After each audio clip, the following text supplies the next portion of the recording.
খালেদা জিয়ার গুলশানের বাসার সামনে বালু ভর্তি ট্রাক রেখে প্রতিবন্ধকতা সৃষ্টি, পেপার স্প্রে ব্যবহার এবং হত্যা চেষ্টার অভিযোগে করা মামলায় সাবেক যুগ্ম সচিব সৈয়দ জগলুল পাশাকে ৭ দিনের রিমান্ডে পাঠানোর আদেশ দিয়েছে আদালত। বৃহস্পতিবার ঢাকার মেট্রোপলিটন ম্যাজিস্ট্রেট দিদারুল আলমের আদালত শুনানি শেষে এ আদেশ দেন। এর আগে গত ৪ আগস্ট রাতে বসুন্ধরার একটি বাসা থেকে জগলুল পাশাকে গ্রেপ্তার করে ঢাকা মহানগর গোয়েন্দা পুলিশ। পরদিন তাকে আদালতে হাজির করে ১০ দিনের রিমান্ড আবেদন করেন তদন্ত কর্মকর্তা। শুনানি শেষে আদালত ৭ দিনের রিমান্ড মঞ্জুর করেন। মামলার অভিযোগে বলা হয়েছে ২০১৩ সালের ডিসেম্বরে খালেদা জিয়ার সমাবেশে যাওয়ার পথে বালু ভর্তি ট্রাক দিয়ে রাস্তা অবরোধ করা হয় এবং পেপার স্প্রে ব্যবহার করে তাকে ও সঙ্গে থাকা নেতাকর্মীদের উপর হামলার চেষ্টা করা হয়। এ ঘটনায় গত বছরের অক্টোবরে গুলশান থানায় মামলাটি দায়ের করা হয়।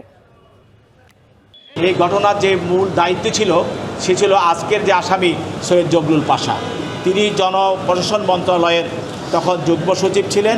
আজকে বিজ্ঞ আদালতে উপস্থান করা হয়েছে এবং তাকে জিজ্ঞাসাবাদ করার জন্য 10 দিনের রিমান্ড প্রার্থনা করা হয়েছে।